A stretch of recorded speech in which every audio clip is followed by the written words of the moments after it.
কি সমস্যা? কি হচ্ছে যে রাস্তায় একটা শব্দ পাইলাম, মানে ভয় দেখাইছে?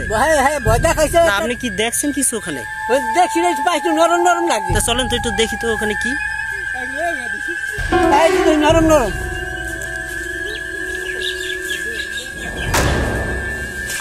দূর মিয়া, এই যে এটা কি? এটা তো একটা সুতা। হ্যাঁ, এটা একটা রশি। এটা দেখে কি আপনি ভয় পেলেন? এটা দেখে ভয় পাইছি।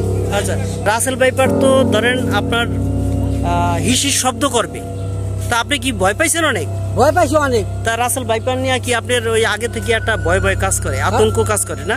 আতঙ্ক কাজ করে, এই যে ভয় পাইছি। ভয় পাইছেন না? তো ভয় পাওয়ার কিছু নেই, বুঝছেন? রাসেল ভাইপার হচ্ছে একটা শান্তশিষ্ট অলস প্রকৃতির সাপ। এই সাপ কিন্তু সহজে কাউকে কামড় দেয় না, বুঝতে পারছেন? যদিও এই সাপটা বিষাক্ত সাপ, কিন্তু এই সাপটা যখন আপনার উপস্থিতি বুঝতে পারবে, হ্যাঁ, তখন হিসির শব্দ করে আপনাকে জানাই দেবে যে আমি এখানে আছি, আমার এখানে আইসো না, ঠিক আছে? তো আপনি ওই ই করেন না, ওই ভয় পাইয়েন না, ঠিক আছে? ভয় মানে একটু পাইছেন না? ভয় পাইছেন না? ভয়ের কিছু নাই, সাবধানে কাজ করেন। আর পানি খান, একটু পানি খান, তো কাজ করেন। ওই কেউ মজা করলো, এতে ভয় পাওয়ার কিছু নেই। এই ভয় পায়া কিন্তু অনেকে হার্ট অ্যাটাক করে মারাও যায়। সুতরাং একটু সাবধানে কাজ করুন,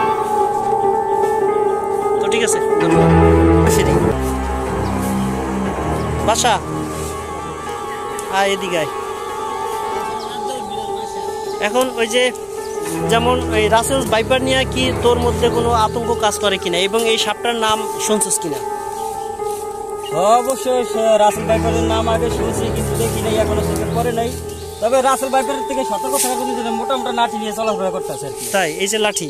জি। আচ্ছা আচ্ছা, একটা সুবিধা আছে। সুবিধা হলো যে এই সাপটার কাছে গেলে শব্দ করবে সাপটা।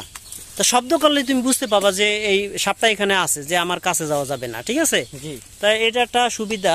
আর অন্যান্য সাপ যেহেতু ওই মানুষের শব্দ পেলে চলে যায়, আর এই সাপটা কিন্তু যাবে না, ওখানেই কুণ্ডুলি পাকিয়ে থাকবে।